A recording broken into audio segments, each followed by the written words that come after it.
Boker Tov and Shalom, Shalom, and welcome to the Ways of Israel.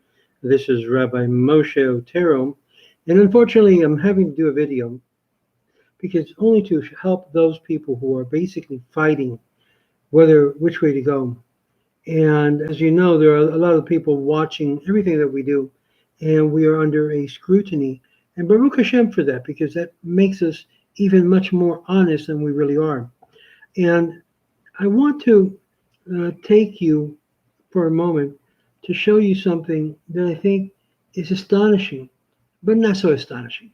So it's astonishing because, in one sense, the audacity of some leaders trying to smear other leaders with their antics. You know, we've heard already about the $400,000, $1 million offer, but there's something even more dark underneath all of this. And unfortunately, the organization that's called Bezrat Hashem should not even be called that. I'm just going to put a little clip here. He has some very good videos, by the way.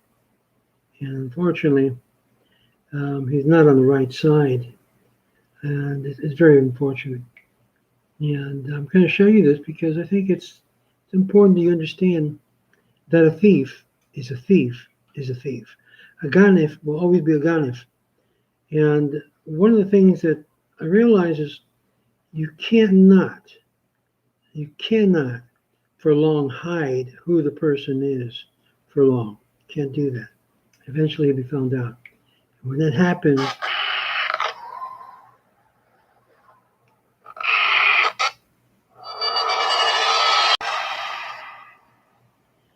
why do I use a cell phone? To show you pieces that you can find yourself on video.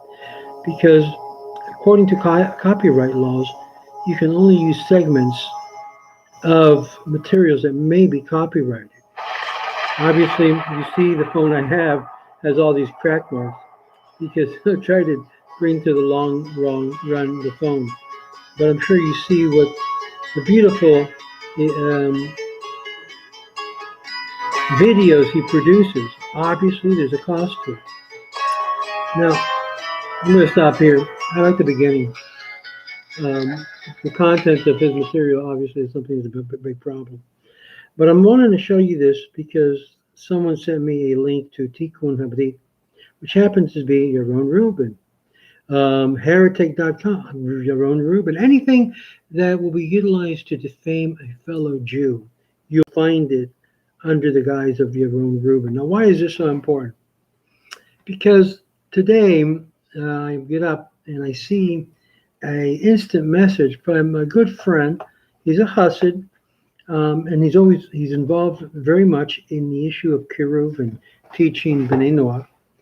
And he posted something that, utilizing his buddy, I don't know what his buddy's name is. It's not really that important. He's just a puppet for Yaron Rubin. And he put up there, Mesa's conversions are not halachically acceptable. So what he tends to do is to steal other people's material without permission, which is an infringement of copyright law. And unfortunately, this is exactly what he did with Rabbi Mesa's material. He infringed copyright law, and this is just an indication of his character. And it's got to be very clearly stated. This man, if you're going to deal with this man, Yaron Rubin, those of you in the B'nai Noach group, those of you who have reached out to him for conversion, he is not a pure person. He's not a straight person. He's not a person that you ought to trust in any dealings, religious or business-wise. Like I mentioned earlier, there are documentations that they had to pull his license, the Security Exchange Commission, because of his actions, because of his conduct, because of his lack of professionalism. And this type of dark past is in his present, which is even more unfortunate. And this is the reason why I'm bringing this up, because of his dark past. So my colleague, Rabbi Mesa, had produced some time ago a beautiful video that was called about conversions. So what did they do? You can see it here. I'm going to try to post it so you can see just the actual part, not my friend who showed it to me. Now, basically, they posted it up. And of course, they stole material, essential material from the video of Rabbi Mesa regarding conversion. And of course, my friend told me, well, this is some very serious accusations. And I responded to him, no, this is nothing new. All of this gentleman's accusations are part of his sinat hinam, which he creates of those people who he hates or feels that they're a threat. And there are many who see Yaron Rubin for what he is, a thief, a ganef. Proof, I'm going to show you the proof in a second right now. He is a ganef. What happened? Well, he tried to steal Rabbi Mesa's material on his thing, and look what and behold what happens. Yes, my friends. It was copyrighted by Rabbi Mesa, and he was using Rabbi Mesa's material in infringement of YouTube rules. Proof of what I'm saying, that he's a thief. My friends, Yaron Rubin is a infringer of anything that belongs to other people, including copyright material. This is just one more layer of proof why I don't even deal with him. What did I say to my friends? I'll tell you what I said to my friend. And he said it to me for the same purpose, to make me aware of what's coming down, what's being said in the public square. And I said to him, accusations are part of sinat hinam, created by those who envy and hate. And there are many. Now I see the source where this link is all about. It's no other than Yaron Rubin. I ignore not serious material. He's a thief. And to prove that, I went to go check the link where they were using materials, and lo and behold, the link was blocked because it was materials that was in that video that was Rabbi Mesa. Now, the misuse of copyright is their way of trying to sound off Lashon Hara, because as we've seen before, Yaron Rubin takes pieces and parts of materials to ridicule and to humiliate other people, including other rabbis. Well, I'm glad to see that Rabbi Mesa basically accepted the claim of YouTube that basically they were stealing his material. He's a thief. Let me say it again. Yaron Rubin is a ganef. He was a ganef in the worldly. He's a ganef in the religious. There's no different. You can't say he's not a ganef. Proof is here. I showed you that. He tried to steal copyrighted material. And as a thief is a thief is a thief, he seeks no good, but only to destroy and to do harm. But there's another part. The other part that I want to show you is something that our sages talk about, the 7 kinds of rabbis, 7 kinds of Perusians that really are ostentatious charlatans. Yes, my friends, ostentatious charlatans. And bear in mind that the terms Pharisee or Perusian did not necessarily refer to our fellow sages. It was a whole movement. The Hebrew word they translated is more ascetic. They go to the extreme. Extremist would be a better word. And we see that in Talmud Sota 22b. This is specifically addressing to these 2 fellows that are behaving like the Perusians in every which way of the late years during the first 2 centuries of the early Common Era. And interesting enough, it says King Yanai said it best to his wife after reviewing this. Fear not the Pharisees and the non-Pharisees, but the hypocrites who ape the Pharisees, because their deeds are the deeds of Zimri, but they expect a reward as like Pinchas.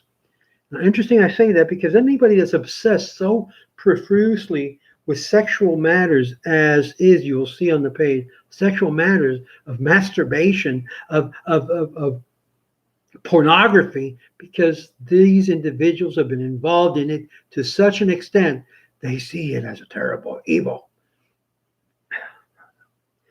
Sex was given by God for benefits, and there are good things to be taught about it and things that we need to be aware of it, obviously.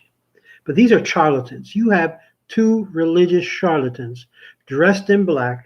Interesting enough, you notice the picture on Yaron Rubin. He didn't have the payas before. Now he's become more extremely religious. He has a payas now he's more pious. Don't necessarily follow these pious-looking individuals. Rashi explains that each type of charlatan, each type of Perusian that Sota talks about, indicates an area of their personal life that was in violation of Torah living. Someone who does the commandments so as to be honored for the sake of heaven. In other words, showmanship. These two individuals definitely fall into the showmanship area. Someone who walks in an impractical way to assent his humility. There we go. Pious man. So pious. So religious. No one's like me. Everybody's a heretic. Everybody's going to go to hell except me. I'm religious. I'm living to the standard. One who goes to pretend to go to such absurd length as to not to look at a woman that he walks into walls and bleeds on them. These were what they call the bleeding Perusians, the extremists that wouldn't even see a woman because, oh, you vague. And we had, by the way, rabbis at that time that would look at women and did not have these problems. One who walks with a very bent posture, like curvature posture, because he wants to appear to be very, pious. One who believes they have done all there is to do and asks, what else? Go beyond the law. I've done all of these things. What else do I need to do to go beyond the letter of the law? These are the Perusians that talks about in Talmud Sota 22b. One who does commandments out of the love for the reward. They're just doing it because they want to get paid. Oh, this sounds so much like Aaron Rubin. One who does commandments because he fears punishment. When the fear of punishment exceeds the fear of the love of God, there is a problem. And as you see in his page, if you look at his page, it's all about fear of punishment. Let me note this, because even Abaye and Rava told the lecturer of the passage to omit the final two types of Pharisees, because Rabbi Yehuda, in the name of Rav, encouraged observance even with ulterior motives, because a genuine commitment would eventually follow. But in the case of these two individuals, they definitely fit the bill of the 7 types of Perusians that Sota warned us that will assure you to lose the share in the world to come. Aside from this, Jerusalem Talmud brings the same passage in Berachot 9:5 in a different context. And it's cited in the Babylonian by Tosafot versus the Parush. The Talmud seems to be just discussing the different types of approaches towards observance. Performing commandments ostentatiously for all to see. This is exactly what these two are doing. I'm showing you I'm a very religious and pious individual. Performing commandments and using the preoccupation with some other commandments as an excuse to get out of doing a good deed. Keeping score, doing a sin, following it up with it. Listen to this very closely. Keeping score, keeping a track of every sin a person does, there's a tikkun that needs to be done, and there's a price to be paid. This is the way of the Perusian that loses their world to come. Keep score, doing a sin, follow it up with a good deed, thanking one has made up for the wrongdoing then some. Now, interesting enough, you go to Yaron Rubin's page, his new page, called what is it called? It's Tikkun Habrit. And on the same page, the Tikkun Habrit information, he reads out a whole bunch of stuff about stop sinning, commit apologies, overcome the test in order to fix the damage of your soul. This man has some major damage in his soul. He's not reflecting on what he's actually saying. Now, listen to this. This you'll find on his page. Tikkun Habrit information. Eating with or without a bracha. This is counting up. I mean, this is typical of what the Perusians of past would do. Eating with or without a bracha. 3 fasts. You have to do 3 fasts. Intimacy with an unmarried Jewish woman. 40 fasts. Intimacy with Nida. By the way, the Torah says it's kareh, but he says 82 fasts. Wasting seed. In other words, i.e., masturbating, men. Listen to this 84 fast. Homosexuality, 233 fast. See, where is the part where it says Torah that it's karet?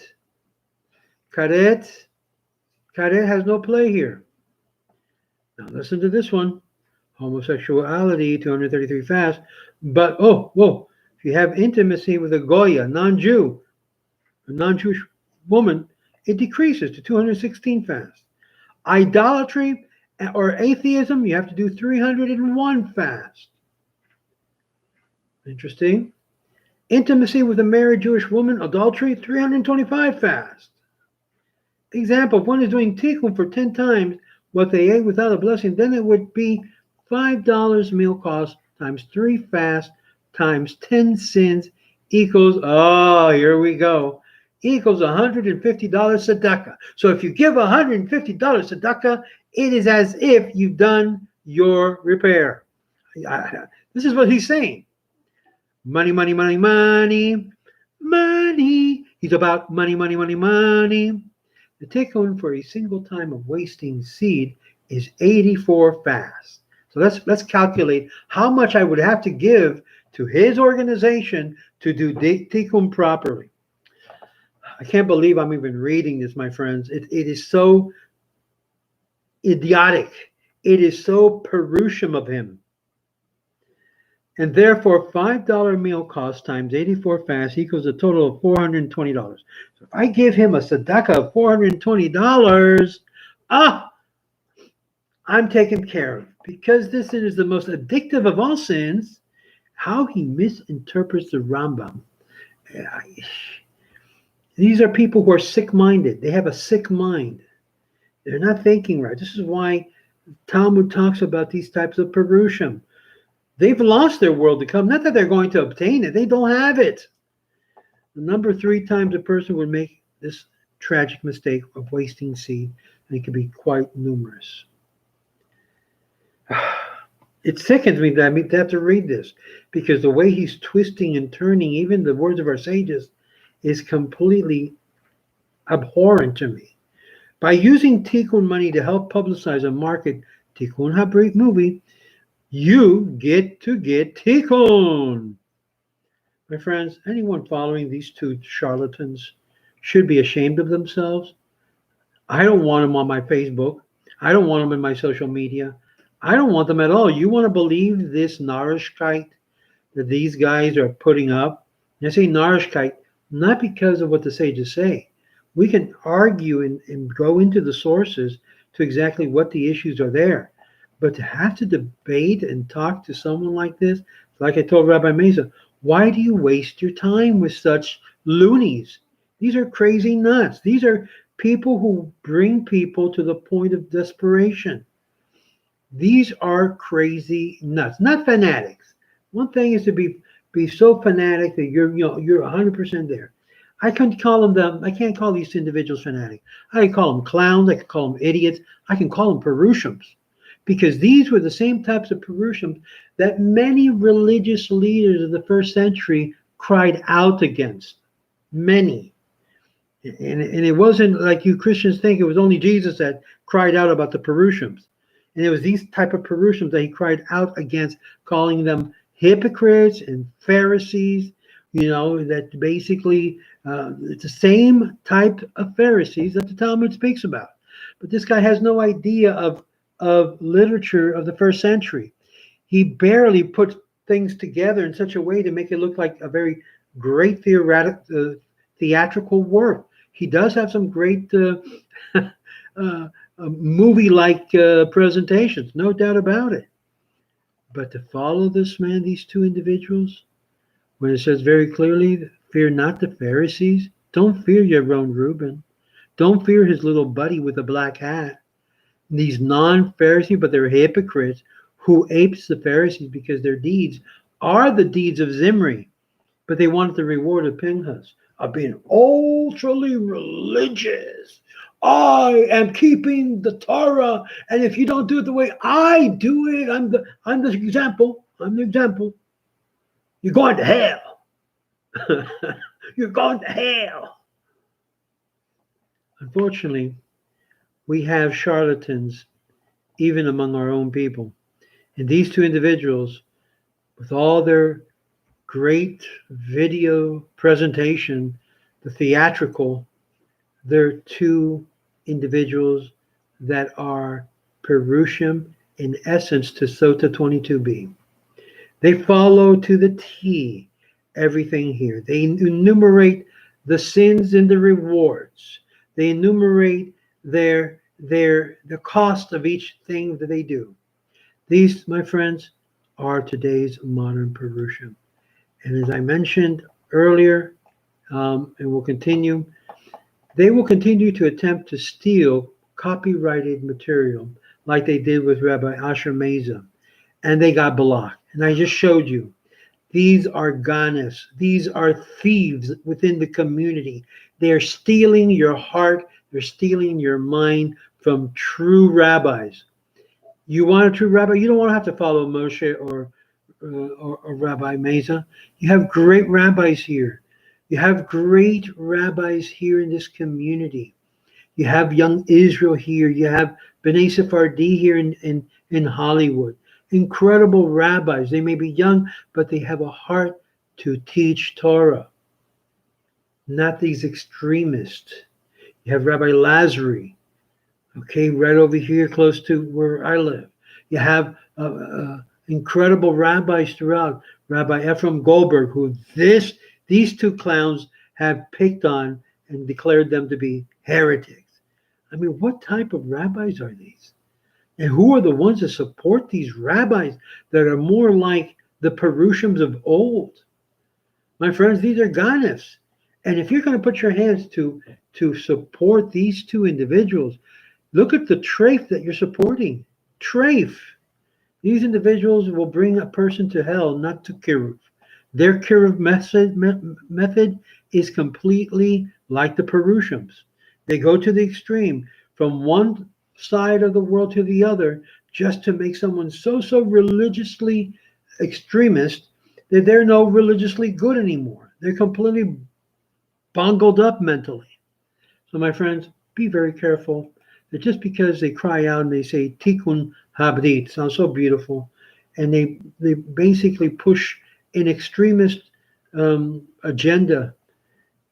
And the idea of returning is also the idea of love, not fear and hate and slander of other people. These are slanderers, my friends. Their organization by no means will be able to bring one true soul to the correct path, because their path is a thwarted one of extremism, not of Torah. The ways of Torah is peace and it's love, not extremism. Not this type of extremism that they're talking about, that the more extreme you are, the more you're going to be accepted. No, my friends, these individuals are wackos. They're not extremists. They're wackos. Just look at his following. Look how he became with no payasses, and all of a sudden he's a chassid. No, my friends, among the Sephardim, true Sephardims don't go to these extremes. And if they do, it's because they're completely imbalanced. Yes, unbalanced. Now, if you go to his page, you're going to see it's all about the money. Choose a Tikkun Habrit level. $420 if you do 84 masturbations. $1,680 if you do X amount of immorality. $4,200 if you do another form of immorality. In other words, your sin has a price level. And this is exactly what he's talking about. That's not the way you do it. As a matter of fact, that was sorted out many years ago by our sages. This is a shanda. This is complete deception to the Jewish public. My friends, wake up. Don't follow these two clowns. If you do, well, that's going to be your determination. You're free to choose whom you wish to follow. But if you follow these two guys, these two individuals that are completely like far in nutso land, crazy land, Wackoville, USA. Well, we have a Wackoville, USA. It's called Yaron Rubin and his sidekick, the one with the black hat, the one that looks very pious. Don't follow necessarily what it appears to be. Follow the essence of the person. And the essence of these two people has demonstrated throughout our conversations with you, the public, and with them indirectly, that they need to do shuvah. They can do shuvah. See, the biggest problem that I've seen is that when a person like him, like Yaron Rubin and others that associate with him, they can't see even the crap that they're in. The crap that they are in, they can't see it because it completely infuses their whole surrounding. So my only suggestion to you, my friend, watching this, you might say, "Oh, the rabbi said crap." Believe me, they are doing by their action worse than me pronouncing the word crap. They are inundating many souls into the manure of spiritual abyss, which is their Perusian life, their extremism. This is the reason why our sages said very clearly that these type of Perusians are the one that cuts you out from the world to come. They remove the world to come from you. They don't bring it closer. They bring it much farther. Even though you think they're bringing it closer, they are like KIRUV bringing you in. They're actually bringing you out further because they become detestable. They stink up the world. And this is what they're doing. They're smelling up good, holy places. They're smelling it up with their nonsense and their extremisms. This is Rabbi Moshe Otero. And again, I'm sorry I have to bring this about again in another video, wasting this precious time of the morning to be able to share with you Torah teachings. And I guess this is part of the Torah, to be able to warn people about these types of Perusians that fill our space with manure-smelling air. And unfortunately, this is what this is. Please do not bother me anymore by sending me messages. My good friend, I appreciate you what you did this morning and sending me that link. But this guy, I don't have time for. I really don't. And even me wasting the airtime on speaking about his thievery on Rabbi Mesa's material is just, I'm tired of it. And you too should be tired of his nonsense. Just cut him out. You want spirituality? There's so many different rabbis. You don't want to receive it from Moshe Otero? Fine. You don't want to receive it from Asher Mesa? Fine. But there's a whole bunch of other fine rabbis out there that can teach you the derek of being in the middle of the road instead of going nutso crazy like these two. And I say they're nutso and they're crazy. They're completely stink up the religious world by their nonsense. And I hope you understand that. They're thieves. They're no good. And you need to be aware of that for your own soul's sake. Shalom, shalom.